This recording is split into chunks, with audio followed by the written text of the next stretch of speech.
Francisco Delfino, ya veo por ahí a Claudia. Buenas tardes. Bueno, también a Ana Cristina. Vamos a comenzar esta. Yo les había dicho que era una doble sesión, pero en realidad es una triple sesión, ¿no, la Hasai? Porque también mañana vamos a estar aquí. Jorge.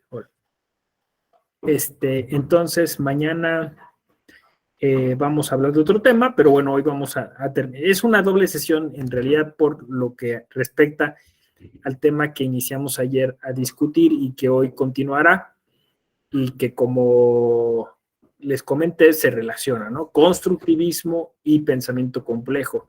Incluso, no sé, o sea, aunque se puede relacionar, también se puede mirar de forma autónoma, casi como lo estamos haciendo, ¿no? Con la propuesta que lo estoy haciendo. Entonces, si ustedes toman los ejercicios, los conceptos que ayer manejamos y los trasladamos ya propiamente a un tipo de método epistemológico, ¿no? O sea, a un tipo de análisis, eso quiero decir, ¿no? Y lo transformamos justo en un área de oportunidad que se llama así pensamiento complejo. Entonces, vamos a encontrar, va a tener mucho sentido hacer estos puenteos con lo que ayer se comentó.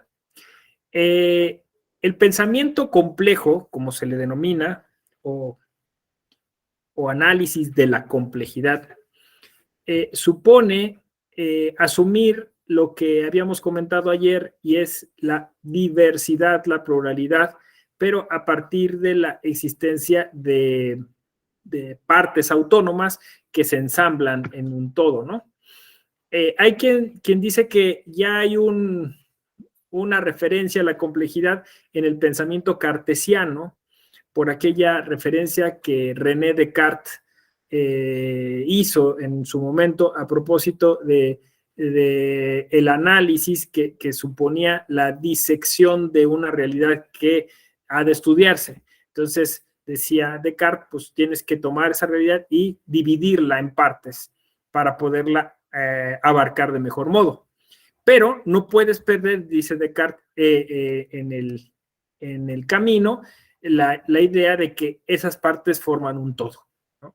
Entonces, la complejidad se asocia con esta posibilidad de analizar de manera contextual, integral, holística, una realidad. Justamente el antónimo en términos de análisis, en términos científicos, sería el reduccionismo o la síntesis o el pensamiento sintético, e incluso, dicho de este modo, podríamos estar hablando hasta de paradigmas, ¿no? O sea, el paradigma sintetista frente a uno de tipo holístico o integral, y bueno, igual sincretista en alguna manera también, pero bueno, así, digamos, utilizando este método dialéctico, lo podríamos ver, o esta dicotomía como la propone a quien se considera uno de los precursores de este tipo de pensamiento, que es el francés Edgar Morin, ¿no? Escrito Morin, ¿no? Entonces, Edgar Morin, él comienza a formular una serie de principios para especular en torno a la complejidad. Y de alguna manera también puede ubicársele como una especie de precursor de lo que llamaríamos posmodernidad, porque la modernidad se mira como un proceso de homogeneización frente a un proceso posmoderno que supone la consideración de la heterogeneidad de la realidad. Entonces, Morin de alguna forma está generando este ejercicio dialéctico con la modernidad, diciendo, pues la modernidad lo que hace es siempre tratar de unificar, tratar de de homogeneizar, tratar de codificar, tratar de aprender, ¿no? De alguna manera y sintetizar. Y en cambio, nos damos cuenta pues que la realidad, dice Morán, funciona como un sistema. Un sistema. Obviamente, cuando introduzco el concepto de sistema, pues también viene una serie de autores, de teorías que vinculamos necesariamente, incluso en el área del derecho, a esta idea de un algo que está interconectado, ¿no? O sea, la idea de sistema nos lleva a una imagen, nos evoca una imagen en la cual pues encontramos una serie de factores que se encuentran relacionados entre sí. Esa es la idea. Entonces, si se fijan, hay similitud con lo que Descartes dijo en su momento, lo que Morán dijo más adelante, e incluso lo que desarrollaron los biólogos, bueno, en concreto Maturana, Varela y Maturana, pues son los dos biólogos, y que después extrapolaría para las ciencias sociales Luhmann, ¿no? Estoy citando autores que son sumamente conocidos en el tema de descifrar o empezar a categorizar esto que se llama complejidad. Pero en realidad estos autores que de alguna forma describen estos procesos tratan de hacer pues estos esquemas, estos planteamientos y de ahí podríamos irnos hacia otro tipo de acercamientos al tema que podrían ser derivados, adyacentes, tangenciales a todo esto que estoy comentando, ¿no? O sea, es que básicamente si uno piensa que la realidad funciona así, o sea, que la realidad, podría decirlo así, que es difícil sintetizar la realidad, ¿no? Que es difícil decir a partir de este objeto leo todo un contexto, pues es muy complicado, ¿no? Y aunque como seres humanos tratamos siempre de categorizar, o sea, es decir, de quedarnos en una zona tranquila donde identificamos de manera análoga cosas que parecen similares, en realidad hay muchos más elementos de multivocidad que de univocidad. O sea, es decir, aunque vamos tratando de encontrar los puntos comunes, pues lo diverso es, por obvias razones, mucho más amplio que lo común, ¿no?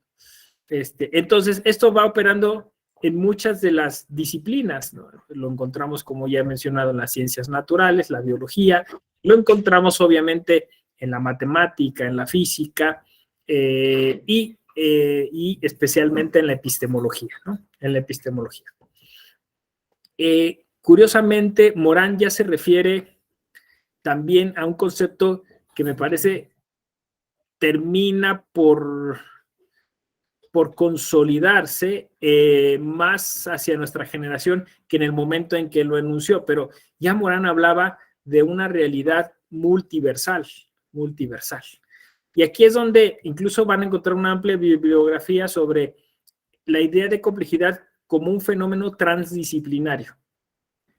Por ejemplo, si ustedes acuden al C3, al Centro de Estudios para la Complejidad de la UNAM, se van a encontrar que hay personas de distintas disciplinas ahí trabajando el tema, ¿no? Entonces, digamos que uno de los elementos esenciales del pensamiento complejo es su transdisciplinariedad. Es decir, que sería una metateoría, ¿no? Como se dice, o sea, una epistemología que es transversal a todas las disciplinas y que todas las disciplinas pueden tener una función distinta, ¿no? Pero que básicamente, bueno, pues cumple con una serie de principios que podrían ser más o menos identificables en diversas áreas, ¿no? Del conocimiento humano.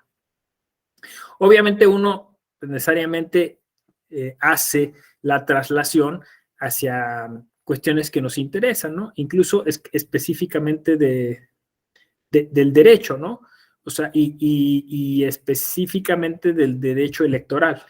Incluso ayer, si se dan cuenta, de alguna forma estuvimos refiriéndonos a la participación política, estuvimos refiriéndonos a este espacio de colaboración, ¿no? Por eso decía que muchas cosas nos iban a hacer eco, ¿no? Hoy. Entonces, cuando uno entiende la realidad social es compleja, o por ejemplo, otro grupo que podríamos hablar, ¿no?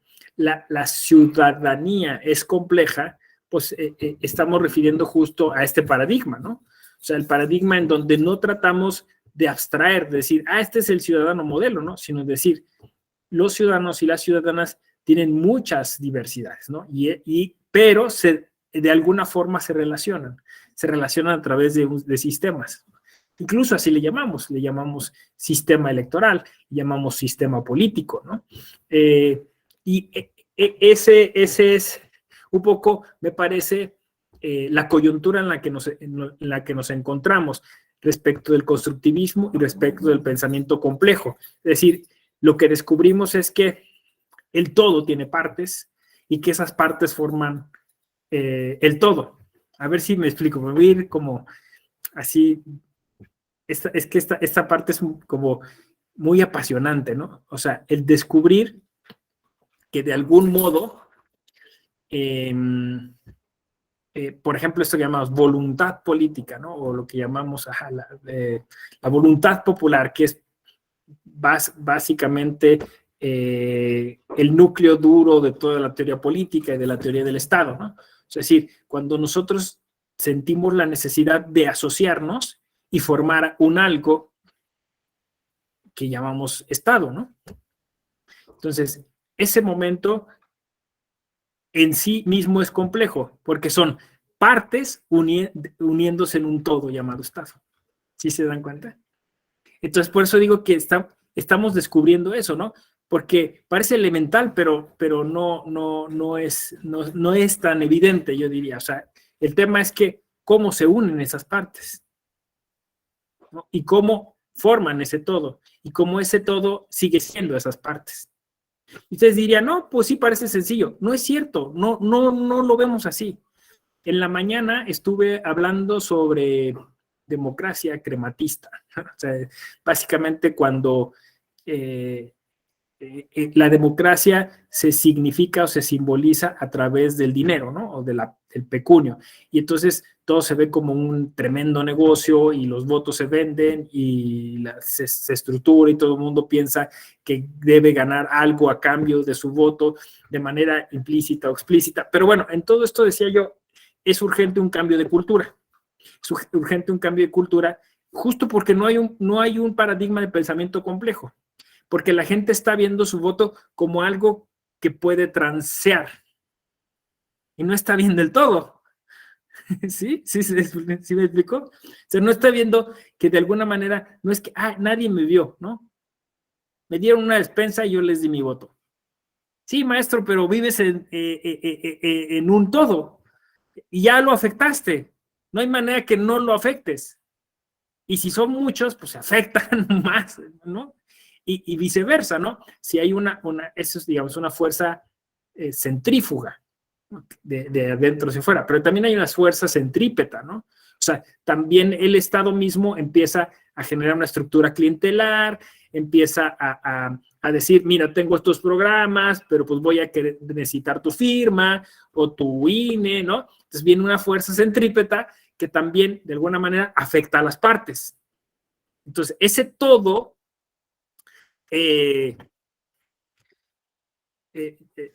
eso, ¿qué adjetivo voy a usar? Ese todo, confluyendo, ¿no? Aterrizando, llegando a esas partes, pues terminan generando una cultura perniciosa, ¿no? En donde, pues, eso, la democracia no se mira como un espacio de colaboración, sino se ve, pues, como un espacio de manzana oportunidad, por decirlo de un modo, ¿no? Entonces, el cambio de paradigma es necesario porque de alguna forma la modernidad nos alienó. O sea, es decir, nos hizo codependientes, ¿no? Entonces, pensamiento complejo supone, en términos sociológicos, en términos epistemológicos, tomar conciencia, ¿no? Así lo dije en la mañana, o sea, es decir, hay que hacer que cada persona, que cada ciudadana tome conciencia de que es un factor determinante en el cambio general. Y eso es lo que llamamos construcción de la sociedad civil, eso es lo que llamamos, de alguna forma, participación política, cultura cívica, cultura ciudadana, ¿no? Entonces, hay una manera de verlo. O sea, es decir, aquí quizá también haya que aclarar, porque se aclara bastante en casi todos lados, hay una forma coloquial de entender complejidad como complicado, pero no nos estamos refiriendo a eso. Pero no están diciendo, es que es complejo, entonces es complicado. No, complejo quiere decir que es diverso, que hay muchas cosas convergiendo, que son muchos, que es multifactorial. O sea, hay otros sinónimos, pero no que es problemático. ¿Sí? Más o menos. O sea, entonces, de alguna forma igual, en términos hasta neurolingüísticos, o sea, hay que pasar hacia una idea de la complejidad como un asunto que es atendible, o sea, es complejo, dejémoslo porque nadie lo va a resolver. No, no, o sea, es complejo en tanto que reconocemos la diversidad. Es exacto, en el sentido compuesto, exacto, complejo, ¿no? Porque, bueno, Morán decía incluso que toda la realidad es sistema, toda la realidad es compleja, ¿no? Porque, pues sí, la realidad siempre hay una serie de factores diversos que se interconectan entre sí. Lo que hacemos nosotros como seres humanos es tratar de agruparlos, tratar de segmentarlos, pero la realidad en sí misma es compleja. ¿Sí? O sea, yo digo, bueno, voy a hablar del sistema electoral. A ver, a mí me pasa muchas veces, voy a hablar del sistema electoral y se los pregunto, ¿no? ¿Cuál es la diferencia entre el sistema político y el sistema electoral? Pues al final es una clasificación que nosotros hacemos, agrupamos cosas. Alguien podría decir, el sistema electoral es una especie del género sistema político. Y se las complico más, ¿dónde queda el sistema jurídico? ¿Y en qué colaboran el sistema jurídico y el sistema electoral para hablar de lo político, por ejemplo, ¿no? Y así podríamos seguir haciendo interrelaciones. Son cosas que nosotros hacemos. Pero el fenómeno político es un fenómeno complejo en sí mismo, ¿no? Y me parece que eso lo enriquece muchísimo. Me pasa también mucho con el modelo de comunicación política, ¿no? Porque cuando hablamos de modelo de comunicación política, hablamos como de una cosa estandarizada, atomizada. Esto es el modelo de comunicación política y la gente lo reduce incluso a veces al marco normativo. Pero eso es una forma en la que nosotros lo categorizamos para entenderlo. Pero la realidad es que la comunicación política es un fenómeno complejo. Es decir, hay muchas cosas que se relacionan entre estos dos factores, comunicación y política. Entonces, aquí depende, o sea, lo que llama Morán el pensamiento complejo es la capacidad de poderte abrir, de poderte expandir, de verlo más ampliamente. Mientras que alguien, o sea, como decía yo, por comodidad, por miedo, por lo que sea, lo reducimos, tú dices, pues no, lo liberamos, ¿no? Lo emancipamos, lo dejamos libre, lo dejamos fluir. Y pues la comunicación política, incluso en términos jurídicos, también en términos de derecho, tiene esta función, ¿no? De acotado, amplio o holístico, pero bueno, sistema normativo, por ejemplo, ¿no? O sea, sistema jurídico como algo acotado, como algo amplio. Decía yo, entonces la comunicación política la liberas y dices, bueno, pues es básicamente cualquier mensaje que tenga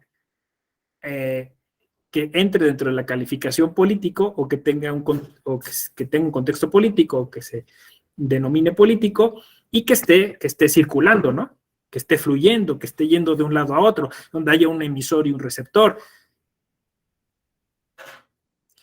¿Sí? Más o menos. Entonces, la complejidad es una tremenda área de oportunidad para nuestra generación. Es más, sus denominados principios pues son la manera en la que incluso estamos también interpretando contemporáneamente el derecho, ¿no? Piensen en los derechos humanos. Hablamos de categorías de los derechos humanos, de principios de los derechos humanos que tienen que ver con la interdependencia. Fíjense, aplicar pensamiento complejo a la argumentación jurídica, que sería un reto interesante, creo que no se ha hecho, implicaría dejar atrás métodos sintetistas y minimalistas, como pensar que se puede resolver con un test de proporcionalidad o con un ejercicio de ponderación.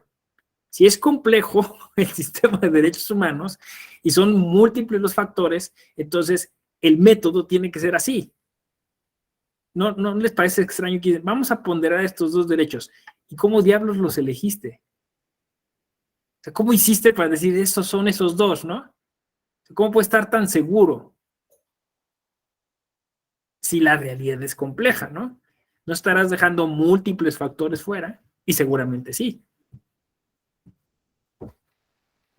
Entonces, yo, bueno, justo diciendo esto, casi estoy comentando que, porque estamos en un diploma de epistemología, que en la epistemología nos podemos dar estos permisos, pero que el derecho normalmente no se los da.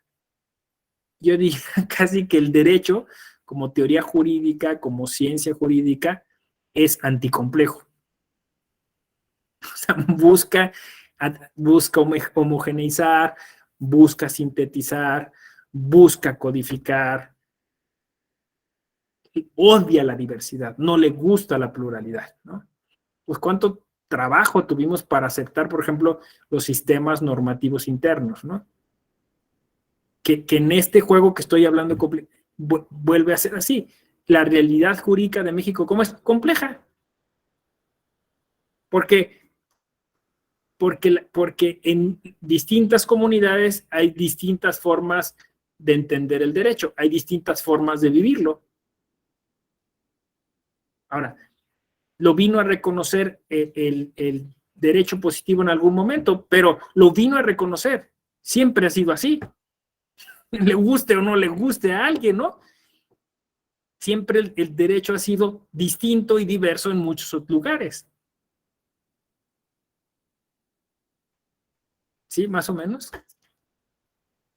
Entonces, bueno, pues de alguna manera, el futuro de las disciplinas, del derecho y de la epistemología, pues está situado en empezar a cambiar de paradigma hacia el de la complejidad y empezar a entender estos procesos que son epistemológicos de modo distinto, ¿no? De modo más interactivo, incluso yo diría, ¿no? Y de alguna forma, eso tiene que ver mucho con el constructivismo, porque básicamente es el cambio de perspectiva, ¿no? O sea, mientras que ayer decíamos, ¿no? Vectorial, vertical, ¿no? O sea, pasa algo más horizontal, pues es eso, ¿no? O sea, mientras que pasamos de un racionalismo y de un subjetivismo muy acendrado, donde es el sujeto que conoce el que impone las categorías a la realidad, esto supone salir, digamos, de ese individualismo epistemológico a la búsqueda de una realidad que en sí misma es compleja. ¿Cómo ven? Hasta aquí, ¿qué me cuentan? ¿Vamos bien? ¿Algo que quieran comentar?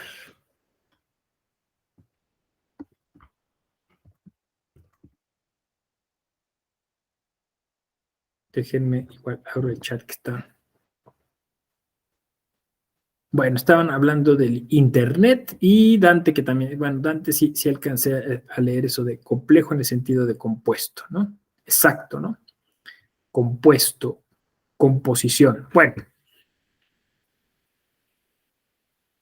dentro de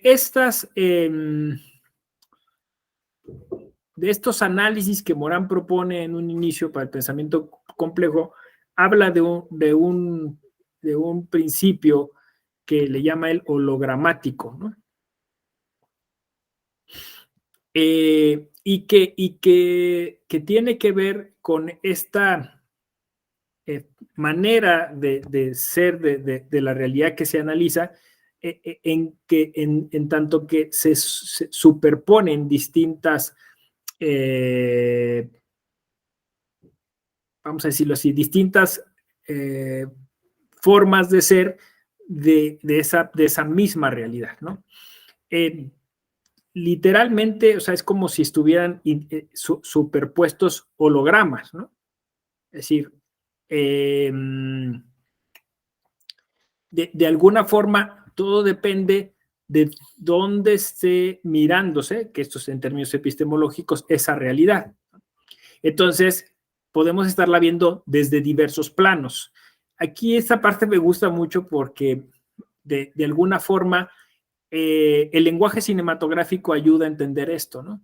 Es decir, el cine ha echado mano mucho de este tipo de epistemología. Si tú quieres hacer, o sea, tú puedes estar retratando, representando literalmente una realidad, pero el plano determina la forma en la que lo asimilas. Ustedes habrán escuchado del primer plano, del plano primerísimo, del plano medio, ¿no? Y que en el lenguaje cinematográfico esto lleva a comunicar un mensaje de diferente manera, ¿no? Fíjense, es la misma toma, es la misma escena, pero si tú acercas la cámara, el espectador necesariamente se enfoca, se preocupa por los detalles. Si tú la alejas, siendo el mismo escenario, ¿no? Entonces, tú haces que el espectador tome importancia de los elementos que están circundantes a la persona, ¿no? Entonces, cada acercamiento va generando un mensaje distinto. Entonces, en términos epistemológicos, esto supone que así como la realidad es compleja, también es compleja nuestra forma de acercamiento hacia la misma realidad. ¿Sí? Más o menos. O sea, es decir, la realidad es siempre la misma, pero como al final del día nosotros requerimos de mediaciones hermenéuticas para acercarnos a ella, pues todo depende, o sea, es complejo cada uno de los acercamientos y depende mucho de la persona que los hace, ¿no? Entonces, básicamente aquí entramos pues eso, a un contexto de interpretación. ¿Sí? O sea, yo lo formularía de esta manera. La realidad es compleja, pero también son complejos las metodologías o las formas de acercarnos a esa realidad. Y la mediación hermenéutica es en gran medida también compleja, ¿no? Entonces, pues eso a qué nos ha llevado. Por eso digo yo que de alguna manera este es como el inicio de todo lo que llamamos posmodernidad. Pues eso nos ha llevado a pensar que es muy difícil estandarizar o llegar a la conclusión de que siempre y para todos los casos, hay un único modelo de aproximación hermenéutica hacia esa realidad compleja. Entonces, esto supone de alguna manera, yo creo que por eso se conecta mucho con Descartes, pues supone mantenerse en un estado constante de alerta, ¿no? De humildad epistemológica, Es decir, debo dudar un poco, ¿no? De que estoy cierto siempre y de que esto es absolutamente cierto y es la única verdad posible, ¿no? porque al final de cuentas esa mediación es necesaria. Eso nos lleva incluso, bueno, pues a todo todo esto se traslada a lo que hoy llamamos neurociencias. O sea, por eso es que ustedes van a encontrar una amplia bibliografía referida al tema de complejidad y neurociencias. Porque la expresión cada cabeza es un mundo aquí cobra real sentido, ¿no? Entonces, fíjense qué interesante, ¿no? Porque vamos a, para decirlo más, ¿cómo diría yo? Más sencillo, ¿no? Más sencillo. La realidad en sí misma es compleja, pero también es compleja la forma de representación de esa realidad. ¿Sí? O sea, estamos hablando de dos planos distintos, o sea, realidad y representación de la realidad. Entonces, el ser humano tiene esta capacidad de asociación, ¿no? O sea, de relacionar cosas. Por eso podemos representar, por eso es posible el arte, por eso me refería al cine. Entonces, normalmente la realidad la conocemos a través, decía yo, de una mediación hermenéutica, que son estas distintas representaciones de la misma, ¿no? Entonces, un análisis desde la complejidad, claro, lo ideal sería acercarte a la realidad misma, pero como normalmente no lo hacemos de ese modo, sino que lo hacemos a través de esas mediaciones, pues hay que también tener en consideración que esas mediaciones son hologramáticas, ¿no? O holográficas, porque además hay otra cosa que siempre hay una complejidad, o sea, básicamente esa complejidad está también dentro de nosotros, ¿no?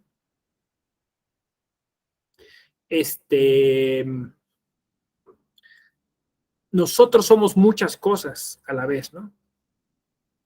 O sea, somos estudiantes en algún momento, somos amigos en otro, cónyuges en otro momento, somos padres de familia, somos servidores públicos en otro momento quizá, ¿no? Litigantes, abogados, o sea, somos muchas cosas, ¿no? Entonces, eso genera, pues, que cada una de estas situaciones vaya también afectando el modo en el que te acercas a esa realidad, ¿no? Ya ni siquiera meterme en temas de psicoanálisis, de esta idea de la fragmentación, ¿no? O sea, es decir, básicamente lo que dice el psicoanálisis es que coexisten en nosotros, pues, distintos estados de conciencia, ¿no? Y entonces tenemos, pues, lo consciente, el que más o menos controlamos, pero también tenemos un tema del inconsciente, ¿no? Que muchas veces aflora sin que nosotros lo controlemos. Y eso genera que nuestra aproximación con la realidad también sea compleja. Perdón, porque a lo mejor seguro los estoy abrumando. Y, uy, entonces así es imposible conocer algo, ¿no? Pero yo creo que lo otro es ingenuidad. Así funcionan las cosas. O sea, no decir, ay, el juez llegó a una conclusión, ay, qué bien. ¿Cómo llegó tan rápido? ¿Cómo lo hizo tan fácil? Si es tan complejo, ¿no? No quiero decir difícil, ¿no? Complicado, ¿no? Es complejo, o sea, simplemente le pediríamos coherencia en tanto el análisis omnicomprensivo, como dicen, ¿no? Compositivo, compuesto. Adelante, Dante.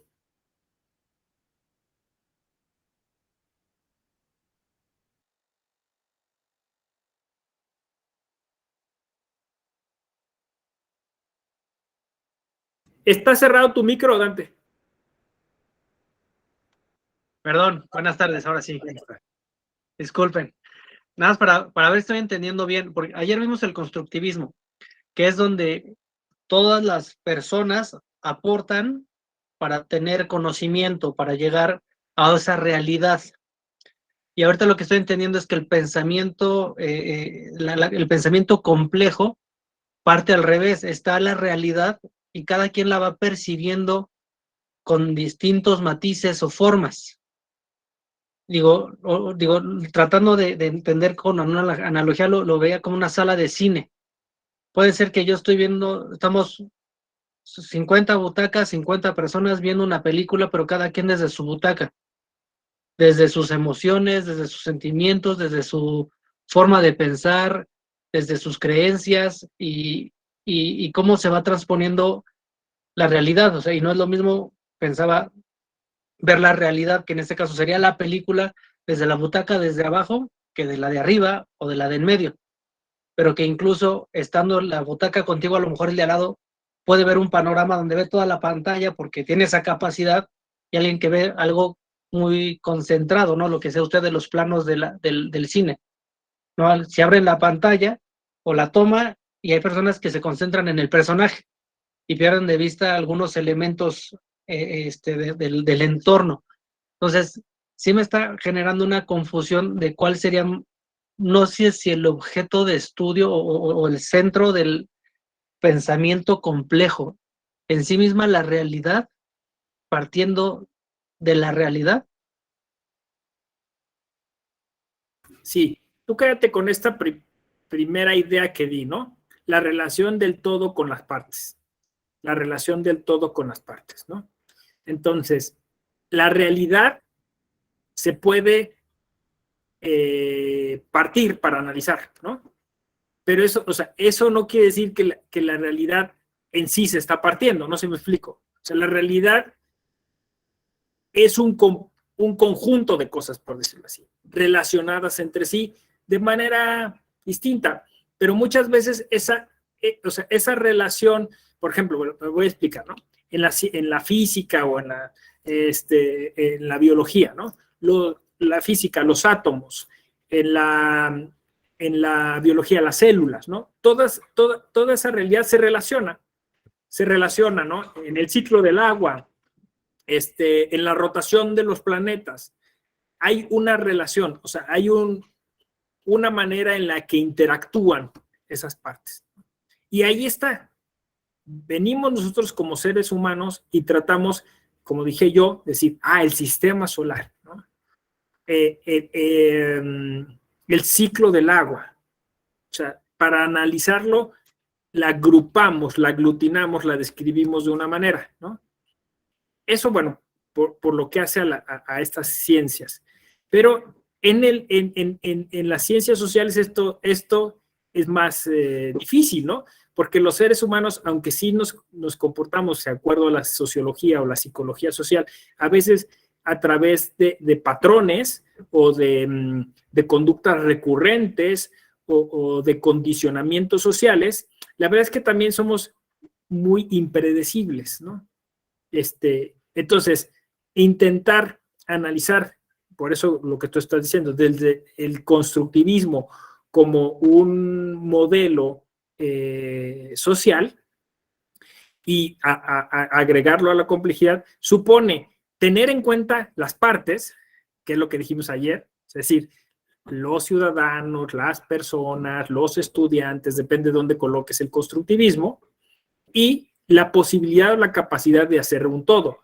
Ciudadanía, yo ayer incluso dije, mencioné una semiósfera, ¿no? O sea, decir, lograr hacer espacios comunes en los que las partes siguen conservando su autonomía, lo dijimos con Lego, pero porque cada persona pues sigue siendo autónoma, ¿no? Pero está colaborando a un proyecto común que va siendo en parte algo mío y algo de todos. Eso es el constructivismo. La complejidad entonces supone un paradigma, un modelo para facilitar el constructivismo, yo diría así. O sea, no es que parte del revés, ¿no? Sino más bien explica cómo es que pudiera funcionar el constructivismo. Sí, sí, Dante, adelante. Aunque es que yo lo estaba entendiendo más como una analogía, pensando que quizá el constructivismo es una técnica sintáctica en la cual de las partes generamos un todo, y el pensamiento complejo al revés, un análisis en el que una cosa la dividimos en todas sus partes para entenderla. O sea, sí sería más o menos esa la forma, digo, es que es para tratarlo de estructurar mentalmente.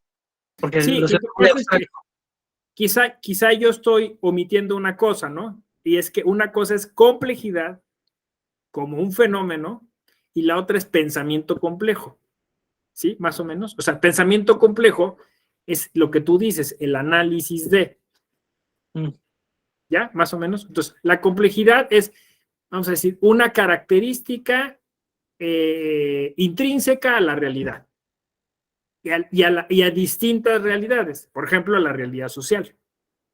Y el pensamiento complejo es una postura, una propuesta para que analicemos esa realidad a partir de esta premisa, de que hay una interacción de unas partes dentro de un todo, ¿no? Sí, más o menos.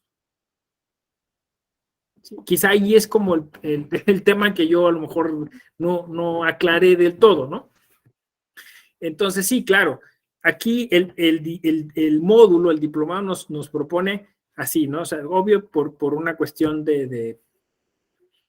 pues, de organización, digamos, de los temas, le ponen así, le ponen constructivismo y complejidad, creo que le ponen. Quizá a lo mejor lo adecuado sería constructivismo y pensamiento complejo. ¿Sí? Porque claro, o sea, es epistemología y la epistemología supone el cómo conocemos.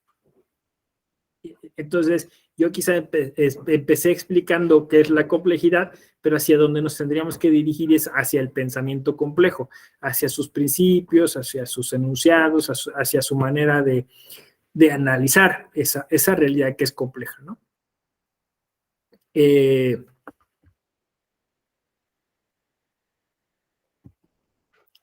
Sí, más o menos, Dante. Gracias. No, igual si no, tampoco crean que, o sea, esto justo apenas está elaborando y hay muchas propuestas, ¿no? O sea, yo ayer incluso les decía, se va a poner interesante, ¿no? Porque, a ver, yo desde donde he agarrado este tema es desde la cultura popular, ¿no? A mí me gusta mucho pensar, pues eso, como dije yo, ¿no? Ya lo había dicho Morán, pero creo que tiene otra connotación muy similar, pero mucho más interesante en el tema de los multiversos, ¿no? O sea, como saben, ahora pues muchas de las narrativas están tratando de problematizar sobre estas cosas, ¿no? Y esto, la expresión de me voló los sesos, ¿no? Me voló la cabeza, ¿no? No entendí, a ver, explíquenmelo, ¿no? ¿Cómo es posible? Bueno, pues son todos ejercicios epistemológicos y hermenéuticos, ¿no? El what if, ¿no? Decía creo que yo ayer, ¿no? O sea, y si hubiera pasado, ¿no? Lo que llamamos contrahistoria, lo que llamamos ucronías, ¿no? O sea, es decir, distorsionar las narrativas. Distorsionar las narrativas justo para hacer estos ejercicios de análisis de pensamiento complejo, ¿no? Sí, ¿y qué pasaría si? Porque, a ver, eso puede ser, o sea, claro, eso pasa de la ciencia ficción, si quieren ustedes, de la física, ¿no? O sea, ¿y qué pasaría si tuviéramos dos lunas? ¿Y qué pasaría si hubiera otro universo en el que los perros hablaran, ¿no? O sea, hay de todo, ¿no? Esos ejercicios se hacen constantemente en las ciencias para encontrar áreas de oportunidad. Y casi no lo hacemos en las ciencias sociales, donde tendría más sentido hacerlo, porque para que hubiera dos lunas en este planeta, pues es casi imposible. Pero aquí sí pudiera haber ejercicios de planteamientos ucrónicos, o sea, es decir, de alterar los factores de lo social, ¿no? Pues para explorar nuevas formas, por ejemplo, de gobierno, ¿no? O sea, ¿y qué pasaría si en lugar de tener un presidente tuviéramos un consejo? ¿No?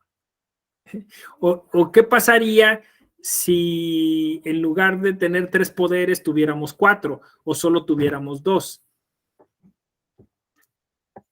¿Sí, más o menos?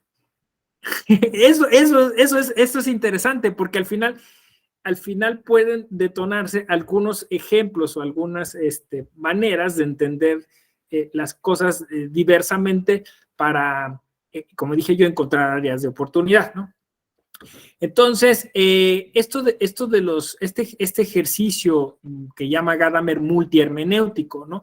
Constantemente nosotros estamos jugando. De hecho, por eso empecé ayer con lo del ego, porque todo esto es muy lúdico, ¿no? O sea, trata de jugar con esos factores. Fíjense, perspectiva de género, ¿no? ¿Y qué pasaría si yo fuera mujer? Es eso. O sea, es un universo alterno en el que yo soy una mujer. Y entonces hablamos de empatizar, ¿no? O sea, hablamos de entender, bueno, digo, a veces estos ejercicios de, no, que se ponen zapatillas, ¿no? Para ver que, porque dicen que las zapatillas genera toda una epistemología distinta, ¿no? Pues ahí está la película de, claro, hay quien lo hace por puro gusto, pero, o sea, digan, pues por curiosidad científica. ¿No se acuerdan de la película con Mel Gibson, que se llamaba, ¿cómo se llamaba? Creo que sí, ¿no? Sí. Lo que quieren las mujeres, creo, ¿no? Que tiene, o sea, era un machista o un misógino y de repente pues tiene un accidente y empieza a escuchar a las mujeres, ¿no? Entonces empiezan a entender, pero primero lo empieza a utilizar a su favor y después él teniendo una hija, ¿no? Y bueno, estando la verdad muy solo, empieza a tratar de entender, ¿no? Pero, si se acuerdan, porque además al principio es pura lucha profesional, ¿no? O sea, por ganarle a su colega frente a su jefe, él empieza a utilizar productos de femeninos para saber qué se sentía, ¿no? Se depila y no sé qué otras cosas hace, ¿no? Pero básicamente es eso, o sea, es decir, el pensamiento complejo, los multiversos, estas epistemologías fragmentadas, les podríamos llamar, justo generan eso, ¿no? O sea, generan todo lo que te permita incorporar otra mirada, otra visión, otro lenguaje, a mi parecer es enriquecimiento. No todo mundo lo ve así, pero a ver, es de sentido común, ¿no? O sea, lo ha dicho mucha gente, el que recuerdo ahora es a Borges, pero dice, cada idioma es una forma de acercarte al universo distinta, ¿no? Porque quien ha estudiado un idioma, pues se da cuenta de que existen conceptos, palabras que no están quizá en otros idiomas y que te enseñan o te acercan a una realidad, porque esa palabra sirve de mediación para entender un concepto quizá, ¿no? Un algo que existe que está siendo descrito por ese fonema, ¿no? Entonces, ¿quién diría que nos haría mal, pues, aprender idiomas? Claro, quizá la crítica es pierdes identidad, renuncias a tus convicciones, tienes que reafirmarte en lo que eres, ¿no? O sea, un poco ese es el discurso. Bueno, incluso hay quien dice fascista, ¿no? Es decir, solo hay una forma de ser, ¿no? Cuando hay muchas formas de ser, ¿no? Entonces, la complejidad tiene, me parece, fíjense, y ahora que lo estoy aquí analizando con ustedes, pensando en voz alta, creo que habría que escribir sobre esto además. O sea, la democracia necesariamente es compleja. Y entonces el pensamiento que debiéramos utilizar para analizar la democracia es pensamiento complejo, ¿no? Entonces, bueno, en la cultura popular, estos modelos lo que están explorando son técnicas narrativas colaborativas. Técnicas narrativas colaborativas. ¿Cómo hacen esto las megaempresas como Disney, Marvel, ¿no? El MCU, el famoso MCU, ¿qué hacen? Ahí va el constructivismo. Permiten que los fans generen historias alternas. O sea, vean, en el momento en el que tú abres tu mente y dices, te escucho, que eso es lo que tiene que pasar en el constructivismo, explícamelo, entonces empieza necesariamente un what if, ¿no? O sea, empieza, y si lo hiciéramos así, y si lo planteáramos así, y entonces tú dices, ¿por qué lo estás viendo así? ¿Por qué no lo veo yo así? Y quizá una de las primeras respuestas es, porque soy mujer, porque soy indígena, ¿no? no lo vas a ver así porque tu formación es otra, porque tus privilegios son otros, ¿no? Porque tuviste una historia de vida distinta. Entonces es como con los lenguajes, integras distintas formas de ver las cosas, tienes entonces diversas posibilidades para entender las cosas. Descubrir áreas de oportunidad, ¿no? Entonces digo, o sea, fíjense, yo siempre pongo este ejemplo, ¿no? Una marca exitosísima como Star Wars, ¿no? O sea, Star Wars marcó una generación con una trilogía, después hubo otras 2 trilogías que no fueron, a mi parecer, quizás es un sesgo cognitivo porque yo soy de esa generación, de la que creció con esa primera trilogía. Hace otras 2 trilogías que también marcan de alguna manera a esas generaciones y que van enganchadas, encadenadas en un proyecto y que para Lucas ahí debía terminar. Pero la rescata Disney y dice, no, pues aquí hay una mina de oro, ¿no? O sea, hay que volver al tema de la nostalgia, conectar con la gente y tal. Y entonces replantea todo el universo de aquí a los próximos 50 años, ¿no? Narrativas de aquí a los próximos 50 años. Con narrativas que vienen de los anteriores 40 y tantos años, ¿no? O sea, un siglo de narrativas derivadas de Star Wars, ¿no? Que al final, pues, es una idea muy, hasta cierto punto, sencilla. Hubo otras narrativas parecidas en su momento que no tuvieron ese éxito, Star Trek o Dune, ¿no? No sé, bueno, hubo muchas, ¿no? Que trataron de explorar como esta idea de la ciencia ficción y el espacio, pero bueno, ellos le dan al clavo y dicen, vamos a rescatarla y mandan la serie de, dicen, vamos a hacer películas, porque ese es el modo que venían operando, y lanzan la de Han Solo, ¿no? Que es un rotundo fracaso cinematográfico, los fans se le van encima, y entonces Disney hace algo que hasta entonces no se había hecho, ¿no? Empieza a escuchar a los fans, constructivismo. Empieza a decirle, bueno, a ver, dime, explícame, ¿cómo lo harías tú? Y se empieza a dar cuenta lo que llaman el universo, ¿no? O sea, se empieza a dar cuenta, pues, que había habido cómics, que había habido series animadas, que había habido incluso obras independientes. Entonces, todo eso lo va sumando, ¿no? En un tremendo universo colaborativo. Ya no era Lucas, o sea, era Star Wars en la mente de miles de personas desarrollándose en distintas líneas temporales y narrativas. Y entonces dice, pues, ¿sabes qué? Pues hay que hacerles caso. Y entonces renuncian a las películas porque ya tenían programada la película de Obi-Wan y empiezan a hacer series. Y curiosamente postergan las películas que ya iban a sacar, las postergan y hacen un spin-off impensable con el Mandaloriano. Impensable porque ni siquiera era Boba Fett, que ya también lo tenían listo, ¿no? Y es un exitazo, ¿no? Y renuevan totalmente el universo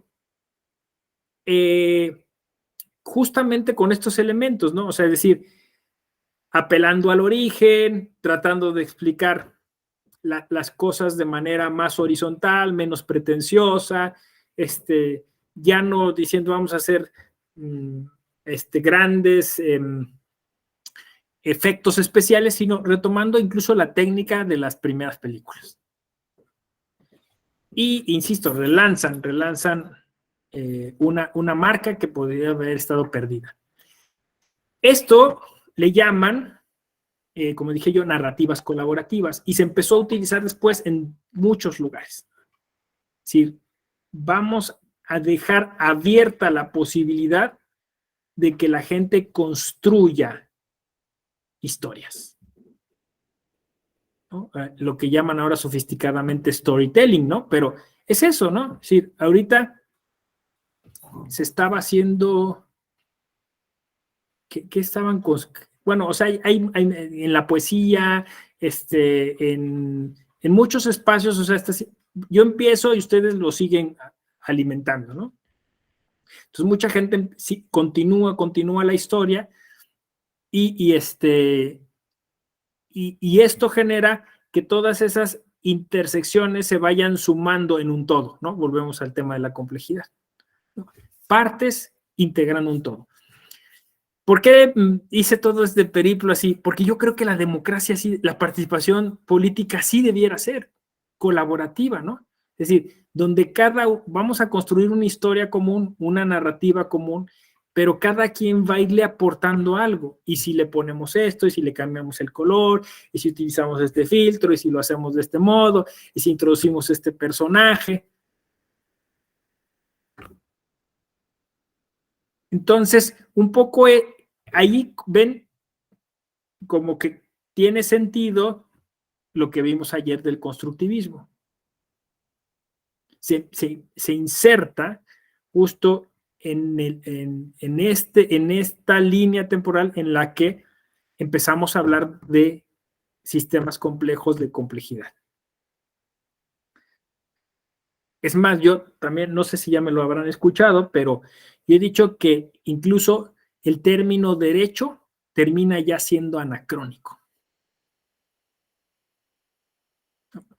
El día que lo pensé, así, fue, o sea, justo a partir del pensamiento complejo, dije, bueno, esto es muy importante, pero va a ser muy difícil de cambiarlo. Lo voy a explicar, ¿no?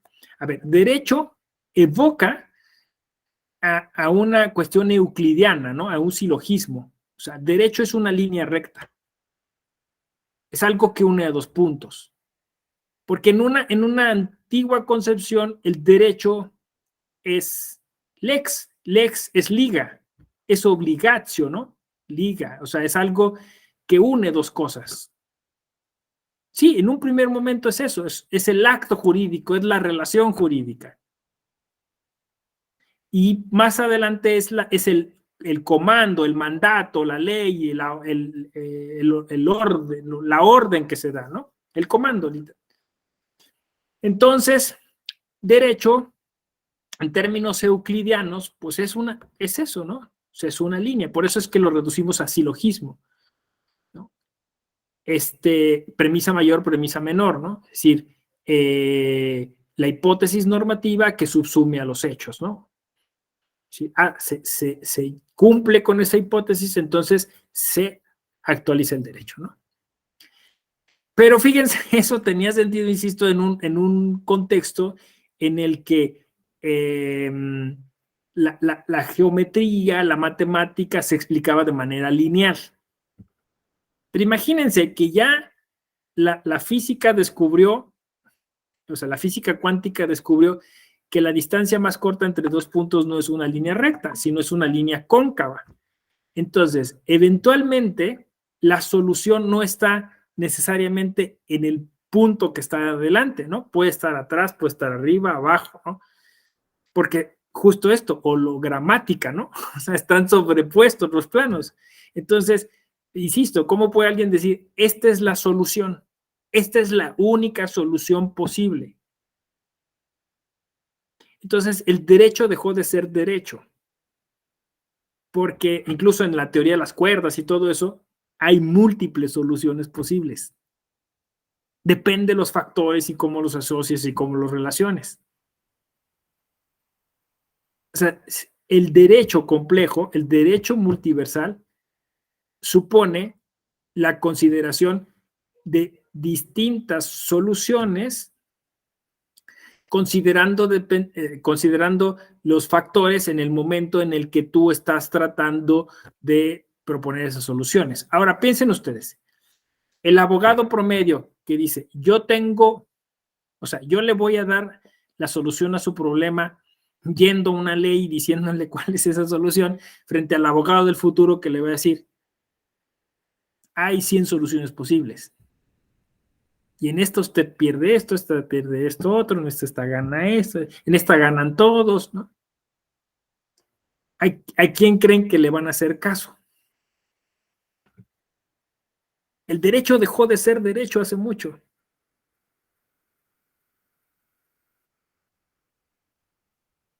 ¿Sí? Más o menos. Porque incluso como realidad fenoménica, el derecho no es derecho. Casi nunca se cumple esa condición de linealidad, ¿no? Es multiversal, está en distintos planos, porque además el que viene a pedirlo no es siempre el mismo sujeto abstracto que la ley o el sistema presuponen, es siempre una persona distinta.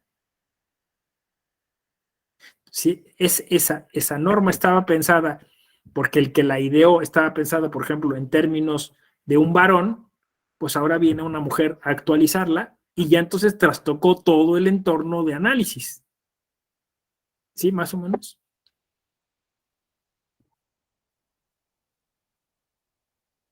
Por eso es que este diplomado, este módulo, o sea, tiene mucho sentido, ¿no?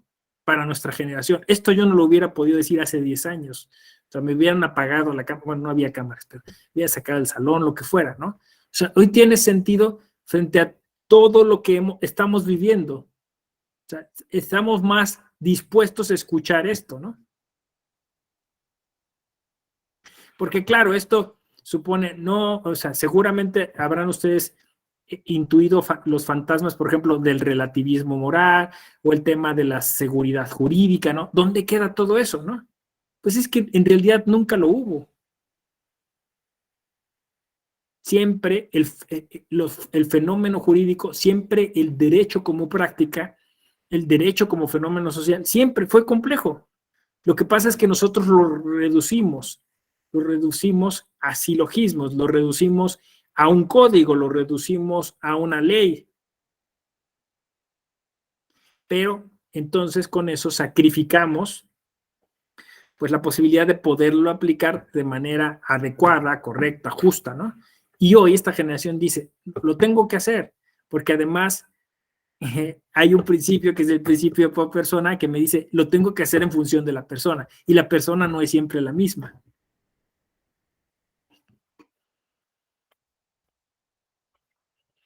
Qué sencillo era antes, ¿no? Porque pues era el sujeto jurídico, ¿no? Que es una abstracción.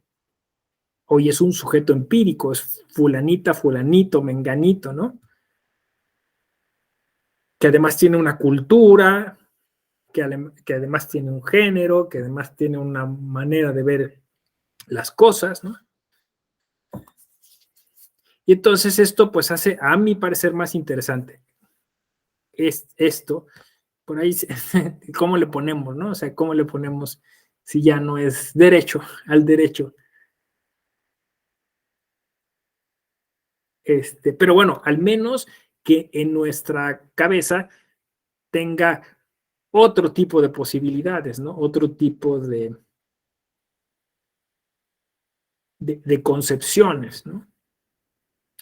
Eh, y bueno, pues eso es lo que estamos explorando como generación. A ver, dice aquí, tan solo esta clase de MIT, cada quien ve su objeto de estudio y su realidad. Sí, José Fidel, que justo te decía yo ahorita, ¿no? El tema del fantasma, del relativismo. Sí, y sin embargo, el pensamiento complejo no es decir que cada quien lo vea como quiera, ¿no? Sino, o sea, cada quien véalo como quiera, pero sumemos en un consenso.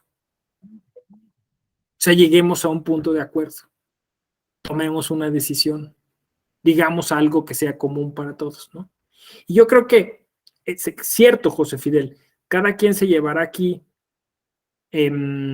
conclusiones distintas, pero seguramente nos vamos a llevar muchos puntos en común. Primero, se llevarán la duda de seguir considerando al derecho como algo atomizado y seguramente lo verán como un diagrama, como un mapa mental de relaciones intrínsecas y dinámicas, ¿no? Un poco lo que François Ost decía, ¿no? El derecho, y Pablo Grossi también. Hay que verlo como una red, ¿no? Porque son las redes, si ven ustedes, o sea, están así como unidas por puntos, pero eso, o sea, la mejor representación de la complejidad pudiera ser eso, una red,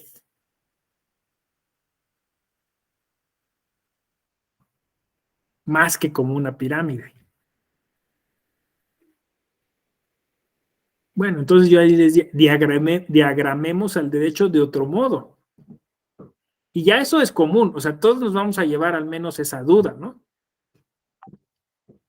Y nos vamos a llevar la duda de decir, sí, quizá justamente tengamos que, porque yo entiendo que si se inscribieron en un diplomado de epistemología, están justo preguntándose por todos estos procesos mentales, intelectuales, ¿no?